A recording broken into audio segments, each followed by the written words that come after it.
साईं तेरे चरणों में कोटि प्रणाम। साईं तेरे चरणों में कोटि प्रणाम। साईं तेरे चरणों में कोटि प्रणाम। साईं तेरे चरणों में कोटि प्रणाम। शरण में ले लो साईं प्रभो। शरण में ले लो साईं प्रभो। शरण में ले लो साईं प्रभो। शरण में ले लो साईं प्रभो। नमस्कार मेरे प्रिय आत्मन, मैं साईवानी में आप सबका स्वागत करता हूँ और प्रारंभ करो जारी रखो इसी विचारधारा से हमने साईवानी को प्रारंभ किया। देश विदेश की जगत में हम जुड़े और आज हम बहुत आगे जा चुके हैं। साईं बाबा की एक बहुत भव्य ऐसी स्मृति की स्थापना हो चुकी है। बाबा वहाँ हमारे लिए मार्गदर्शक है और हम सबके प्रेरणा स्थान है। हमें उन्हें शक्ति देते हैं कि एक धारा है और वो है ध्यान और क्रिया। साई ध्यान से हम जुड़ चुके हैं और साई क्रिया से हम बहुत महत्वपूर्ण जीवन में बदलाव लाना चाहते हैं। कुछ कर गुजरने के लिए मौसम में ही मन चाहिए, साधन तो जुड़ जाएंगे, संकल्प का धन चाहिए। और यही संकल्प को हमने मद्देनजर रखते हुए जीवन में क्रांति की बदलाव किया और इसी कार्य से हम जुड़े रहे। भाई और बहनों, मैं विश्वास देना चाहता हूँ। आज खासकर मैं एक बात पे यहाँ अड़िग रहूँगा कि मुझे पूरे विश्व में जो साई का प्रचार करना है, उस प्रचार के लिए आशीर्वाद ही सबसे बड़ी साधना है। और मैं इतना ही कहना चाहता हूँ कि ये साधना हमारी भक्ति की साधना है, शक्ति की साधना है, विचारों की साधना है और कुछ कार्य करने की साधना है। बहुत ऐसी बातें हैं जो कहना रह गया, लेकिन आज मैं इन सब का जिक्र करूँगा। सबसे पहले अपने जीवन में साईं बाबा का आशीर्वाद कैसे प्राप्त करना है। मैं आज का प्रश्न आपको कहना चाहता हूँ कि जीवन की निजी समस्याओं को आप अपने जीवन में बहुत पहले उसको लिख लो। एक कागज और पेन लेके उसमें लिखो कि आप कौन कौन सी समस्या से जूझ रहे हैं और वो समस्या साईं के दरबार में रखो। मुझे फोन करके मेरे साथ वार्तालाप करो।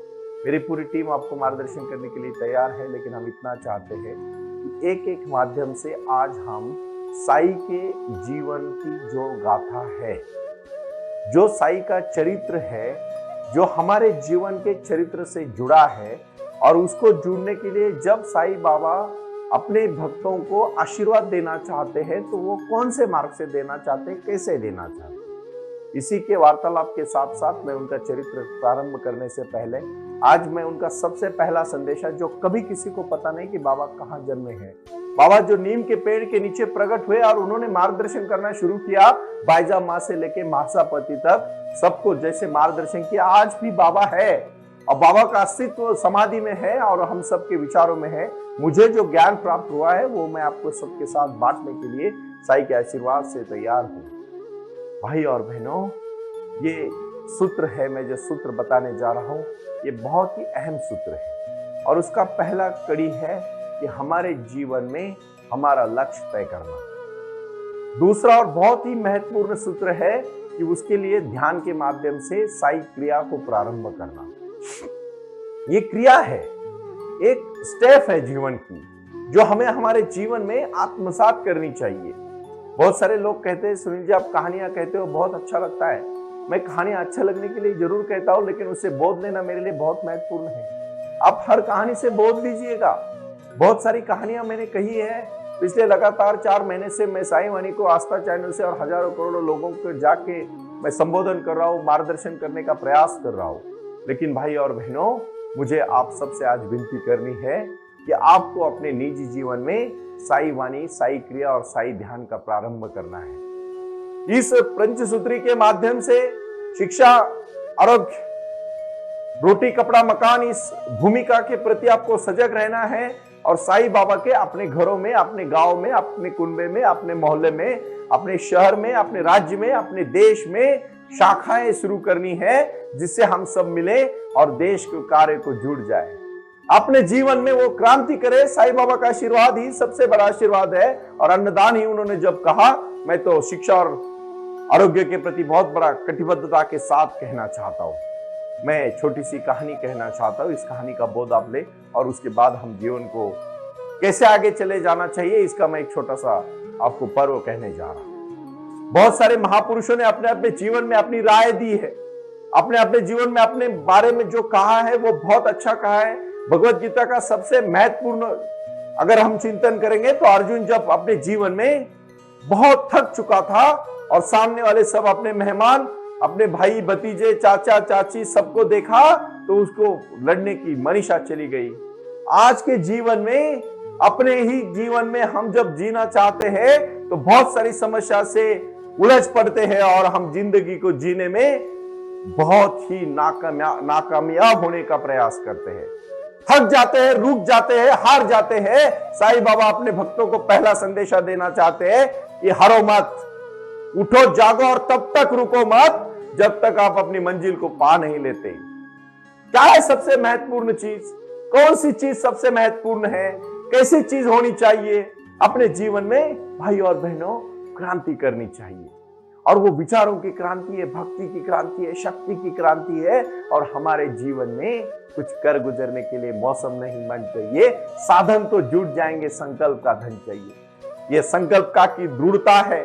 साईवानी ट्रस्ट.org के माध्यम से आपको कुछ नहीं करना है, हमारे इस बहुत बड़े अंतरराष्ट्रीय स्तर के प्लेटफॉर्म के ऊपर अपनी कला, अपना व्यवसाय, अपना प्रोडक्ट, अगर व्यापारी भाई बहन जुड़ रहे तो मैं उनको इतना ही कहूंगा, जो भी आप व्यापार विनिमय करते हो उससे वेबसाइट से जोड़ने का प्रयास करना है। आज मैं निजी तौर पर ज्यादा आध्यात्मिक बात आज नहीं करूंगा। आज मैं ये पूरे एपिसोड में मैं आपको सिखाना चाहता हूं कि शिक्षा को कैसे जोड़ना चाहिए। टीचर का मतलब क्या होता है? अपने जीवन में एक मैं मार्गदर्शक की भूमिका, गुरु तो मैंने खुद नहीं कहूंगा, लेकिन अगर आपको कभी मेरा शब्द उस तौर पर लगे तो जरूर लेना, क्योंकि मैंने बहुत प्रयास किया। बाबा ने जब मुझे एनलाइटमेंट में आशीर्वाद दिया और उनकी भक्ति और उनकी शक्ति के साथ मैं जब लीन हो गया तो उन्होंने मुझे जीवन के बारे में जीने की कला सिखाई। अध्यात्म की तौर पर अपने जीवन में बदलाव कैसे लाना है, इसकी क्रांति कही। और इसलिए मैं एक बात कहना चाहता हूं, ये बात आप शांति से सुनिए। वो आए और आकर चले गए, मौन रहे और कुछ कह गए। जो था, कुछ था जो बिन बाटे ही बढ़ गया, जल उठे दिए और अंधेरा झट गया। अपने जीवन में हमें तय करना है, लक्ष्य तय करने हैं। माता पिता, शास्त्र एवं गुरुजनों का आदर करने वाला चिर आदरणीय बन जाता है। ये बातें सिर्फ कहने के लिए नहीं, तो अपने जीवन में आजमाने के लिए है। हमें हमारे जीवन में वो शक्ति आजमाना है, वो भक्ति आजमानी है। और साई के जीवन में अपने साई बाबा ने जो आशीर्वाद दिया अपने भक्तों को, वो मैं कहना चाहता हूं। आप उठो, जागो और लक्ष्य को तय करो। मैं सबसे पहले महत्वपूर्ण चीज आज, जो आज से मतलब कल सुबह से साईवानी का योग सूत्र से जो संबंध है, साई ध्यानी थे। साई बाबा ने धुनी जला के सबको संदेश दिया, ये धुनी क्रांति की धुनी है। अपने जीवन में प्रारंभ करो और जारी रखो। शिरडी में जब भी आप प्रवेश करोगे, आपको लोग कहेंगे बाबा ने जो हाथ से जलाई हुई धुनी आज भी वो जलती है। और वहां से हम जो बाबा का प्रसाद लेते हैं वो शक्ति और भक्ति का प्रसाद है। लेकिन भाई और बहनों, वो धुनी का मतलब है अपने जीवन में अग्नि को महत्व दो। और वो अग्नि होता है ज्वाला, विचारों की, शक्ति की, प्रेरणा की, इंस्पिरेशन की, ताकत की, भविष्य में कुछ करने की जो ज्वाला है, जो भक्ति है, जो शक्ति है, वो बाबा ने धुनी के माध्यम से जलाई है। गौर गरीबों की सेवा बाबा ने की है, आप भी करो। गरीब के लिए मदद करो, जिसको जरूरत है उसको ज्ञान दो और उसको आगे लेके जाओ। मैं अध्यात्म की इस व्यासपीठ से आज कहना चाहता हूं, साई वाणी के माध्यम से जो साई प्रसाद, साई खिचड़ी जो हमने लॉन्च की है, वो खिचड़ी है सबको प्रेरणा देने के लिए। ये भक्ति वाली खिचड़ी है, शक्ति वाली खिचड़ी है, क्रांति वाली खिचड़ी है और साई बाबा ने दी हुई प्रसाद की खिचड़ी है। आपको उन गरीबों को पहुंचानी है। बहुत सारे आदिवासी स्कूल है, बहुत सारे आज ग्रंथालय है, बहुत सारे ऐसे अन्न छात्रालय है, वहां हमारी साई खिचड़ियां भी जाएगी। आपके सहयोग की, प्रेम की, प्यार की और समर्पण की जरूरत है। तीसरा और बहुत महत्वपूर्ण है, बाबा अपने भक्तों को सुबह जल्दी काकड़ आरती उठाने का प्रयास करते हैं। जो सुबह जल्दी उठेगा वो रात को जल्दी सोएगा, और सुबह उठने का, ब्रह्म मुहूर्त में उठने का आनंद ही अलग है। ब्रह्म मुहूर्त में उठने के बाद साई क्रिया को प्रारंभ करो, और साई क्रिया की 9 क्रियाएं। तो सबसे पहले है ध्यान प्राणायाम, दूसरी है कपालभाति, तीसरी है अनुलोम विलोम, चौथी है भ्रामरी, पांचवी है उज्जयी, छठवीं है सबसे महत्वपूर्ण है जो मैं कहना चाहता हूं, उद्गीत प्राणायाम। जो हम हमारी शक्ति को बाहर फेंकते हैं, नेगेटिव एनर्जी को बाहर फेंकते हैं और पॉजिटिव एनर्जी को अंदर लेते हैं, उससे शक्ति क्रिएट होती है, क्रांति करते हैं हम। और इसीलिए साई वाणी को प्रारंभ किया है। मैं अलग अलग जगहों पे अभी शिविरों के लिए जा रहा हूं, लोग आ रहे, जुड़ रहे और गले लग रहे और कह रहे सुनील जी हमें बहुत प्रेरणा मिल रही है। प्रेरणा तो साई बाबा दे रहे हैं। शिरडी के साई बाबा का आशीर्वाद एक बार मिल गया, आपको कोई नहीं रोक सकता। मैं सिर्फ एक बात यहां दिल ठोक के, छाती ठोक के कहना चाहता हूं, उठो और साई क्रिया को प्रारंभ करो। आपके जीवन में सबसे महत्वपूर्ण है ध्यान। ये ध्यान की एक शक्ति है, वो शक्ति इतनी प्रेरणादायक शक्ति है, आपको कोई नहीं रोक सकता, कोई कभी नहीं रोक सकता। मैं छोटी सी कहानी कहना चाहता हूं। एक बार एक इंसान पूरी तरह से थका हुआ लकड़ी का बोझ लेके चलता है, और वहीं से राजा की सवारी होती है। राजा सवारी करते देखता है तो देखता है अपने राज्य का एक बहुत बूढ़ा इंसान बहुत बड़ी लकड़ी का बोझ लेके चल रहा है और उसको चलना नहीं हो रहा है। राजा रुकता है और राजा कहता है आप आइए, आप बुजुर्ग है, मेरे राज्य के हैं। राजा अच्छा इंसान होता है, अब मेरे रथ में बैठिए, मैं आपको जहां जाना है वहां छोड़ देता हूँ, मैं भी उसी तरफ से जा रहा हूं। वो बूढ़ा इंसान बहुत खुश हो जाता है और राजा के रथ में बैठ जाता है, लेकिन अपने सर पे ली हुई वो बोरिया और जो लकड़ी होती है वो वैसे ही सर पे रखता है। राजा कहता है आप इतने अभी आराम से बैठिए मेरे रथ में, आप सर पे क्यों लेके बैठे हो? वो बूढ़ा इंसान कहता है राजा आप इतने दयालु हैं, इतने महान हैं, आपने मुझे रथ पे जगह दी, यही मेरा सम्मान है। मैं मेरा बोझ तो रथ पे डाल चुका हूं, मैं लकड़ी का क्यों डालूं? तो राजा उसको कहता है आप पागल है? अरे आप रथ में बैठ गए मतलब आपका लकड़ी का बोझ भी रथ पे आ गया, आप इसकी चिंता क्यों कर रहे हो? आप सब कुछ छोड़ दो रथ पे, अभी आपको मैं जहां जाना चाहते हो वहां पहुंचाना चाहता हूं। अब बोझ लेके क्यों घूमे हो? जैसे ही राजा ऐसे कहता है, राजा हर दिन चिंतित होता है कि मेरा राज्य का कैसे होगा, मेरे लोगों का कैसे होगा, मेरे राज्य में क्या क्या आएगा, सबकी ख्याल होगा क्या नहीं होगा, राज्य अच्छा चलेगा क्या नहीं चलेगा। लेकिन नहीं चलता है। राजा बहुत टेंशन में, समस्या में, बहुत सारी चीजों से घिरा रहता था। और अचानक वो कहानी से वो बूढ़ा हंसने लगता और कहता है राजा तेरे रथ पे मैं बैठ गया, मुझे पता है मेरा भी बोझ और लकड़ी का भी बोझ रथ पे आ गया, लेकिन तू क्या कर रहा है? तू क्यों चिंता लेके घूम रहा है? तुझे क्या लगता है हम भी चिंता लेते हैं? इंसान हो, औरत हो, बहन हो, भाई हो, मित्र हो, व्यापारी हो, विद्यार्थी हो, शिक्षक हो, जो भी है आज चिंता करके जी रहा है। हर चीज भगवान ने आपको जन्म दिया है, वो सब चिंताएं ले लेंगे। आप क्यों चिंतित हो रहे हो? आप क्यों परेशान हो रहे हो? साईं बाबा अपने भक्तों को आशीर्वाद देते हैं, भाई और बहनों श्रद्धा रखो, सबूरी के साथ अपने जीवन में एक लक्ष्य पकड़ के उसके ऊपर चलो, पहुंच जाओगे आप। आपको कोई नहीं रोक सकता, कभी कोई नहीं रोक सकता। आपको सिर्फ एक चीज पे ध्यान देना है, सिर्फ और सिर्फ बाबा के ऊपर बोझ डाल के अच्छे कर्म करके सत्य के मार्ग पर चलना पड़ेगा। ये राह है, ये जीवन की राह है, ये प्रेरणा है, ये इंस्पिरेशन है, जीवन का लक्ष्य है और कुछ कर गुजरने के लिए क्रांति है। ये क्रांति जीवन की क्रांति है, ये भक्ति की क्रांति है, शक्ति की क्रांति है। मैं इसलिए कहना चाहता हूं, आप थोड़ा समझदारी से समझिएगा। मैं आज एक विषय पे बहुत आगे की बात करने जा रहा हूं। ये क्रांति आप क्यों करना चाहते हो? ये भक्ति आप क्यों करना चाहते हो? अपने जीवन में तीसरा और महत्वपूर्ण है प्राणायाम, और उसके बाद ध्यान, और उसके साथ थोड़ी सी एक्सरसाइज।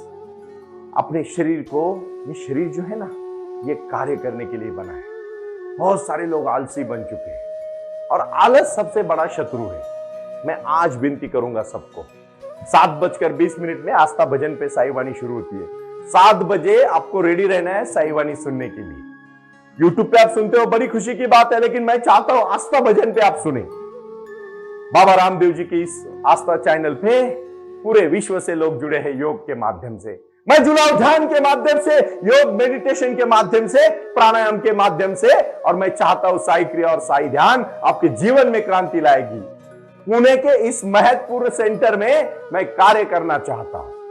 यह कार्य भक्ति का कार्य है, यह कार्य शक्ति का कार्य है, यह कार्य जीवन में कुछ करने वाला कार्य है। और इसीलिए मैं आज जो प्रश्न आया है मेरे मित्र, जो पुणे के हमारे खास मित्र है विष्णुदेव राय, डॉक्टर विष्णुदेव राय, ये पीएचडी होल्डर है, उन्होंने डॉक्टरेट की है, और वो मुझे पूछते हैं सुनील जी ध्यान का अनुभव बहुत निजी अनुभव है, हम कैसे पाएंगे?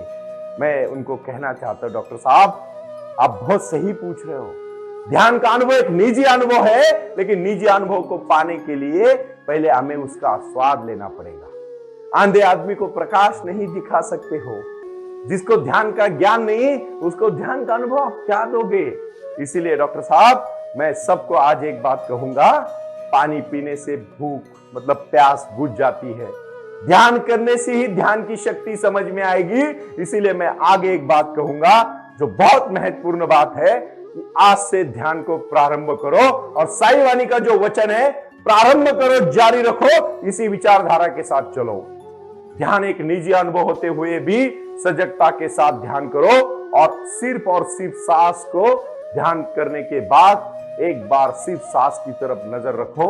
आहिस्ता आहिस्ता, एक दिन नहीं होगा, एक दिन में कभी कतई नहीं होगा, लेकिन एक दिन जरूर होगा। इसीलिए मेरा आज का प्रयास है ध्यान के प्रति सजग होके साई ध्यान और साई क्रिया को प्रारंभ करें। ओम साई राम, प्रणाम। ओम साई राम, प्रारंभ करो जारी रखो। इसी विचारधारा से साई वाणी का प्रारंभ हुआ। शिरडी के साई बाबा का आशीर्वाद पाके खुद अपने जीवन में एडवोकेट डॉक्टर सुनील नाना साहेब करपे जी ने साई वाणी के इस कार्यक्रम को प्रारंभ करते हुए 21वीं सदी को सही में साई बाबा के आशीर्वाद से लोगों के जीवन में बदलाव एवं खुशियां लाने के लिए साई वाणी का प्रारंभ किया। लगातार लोग साई वाणी को सुनते आ रहे हैं। साई कृपा जो साई ध्यान से जुड़ी हुई है, क्योंकि मेडिटेशन ही एक ऐसी शक्ति है जो जीवन में क्रांति ला सकती है, बदलाव ला सकती है और खुशियां दे सकती है। लेकिन उसके लिए प्राणायाम बहुत महत्वपूर्ण है, और अपने संकल्प के प्रति अडिग रहकर उन्होंने प्राणायाम की श्रृंखला को अपनी शक्ति से जोड़ा, और उसको साई क्रिया के माध्यम से साई ध्यान के प्रति वो लगातार लेके चले गए। इन सब क्षेत्रों के लिए एक ऐसा परिक्षेत्र होना चाहिए जहां लोग आए और रुके। शिरडी में साई बाबा के समाधि के आशीर्वाद के बाद उनको ज्ञान और ध्यान दोनों की शक्ति देने का प्रयास किया जा रहा है। इसीलिए साईं बाबा की 65 फुट हिंदुस्तान की सबसे बड़ी प्रतिमा बनाकर वहां बाबा का मेडिटेशन सेंटर खोला गया है। साई आंगन इस नाम से यह जाना जाता है।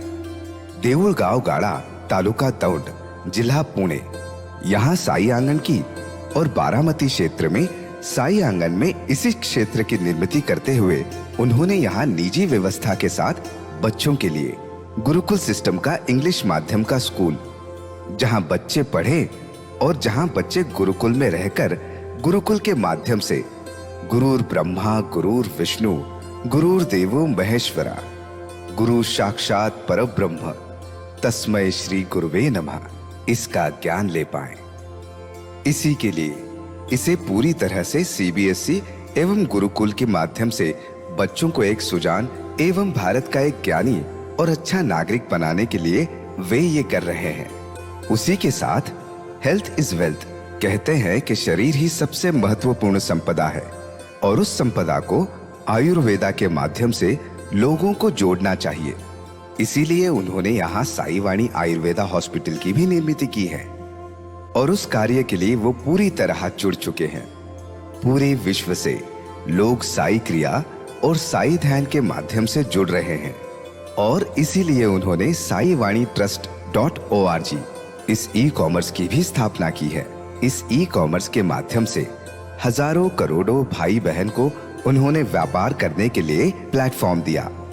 उनकी कला, उनकी क्षमता उनका ज्ञान लोगों तक पहुंचाने के लिए साई वाणी ट्रस्ट.org बहुत बड़े लेवल पर महत्वपूर्ण प्रयास कर रहा है। इसीलिए यहाँ आए। ये बाबा की नगरी है। यहाँ बाबा का विज्ञान, बाबा का आशीर्वाद एडवोकेट डॉक्टर सुनील नाना साहब करपे जी के साथ लोगों तक पहुंच रहा है। हमसे जुड़े रहने के लिए आज ही साई वाणी के ऑफिशियल यूट्यूब चैनल को सब्सक्राइब करें या अधिक जानकारी के लिए संपर्क करें 9604050607। ओम साई राम। प्रारंभ करो, जारी रखो।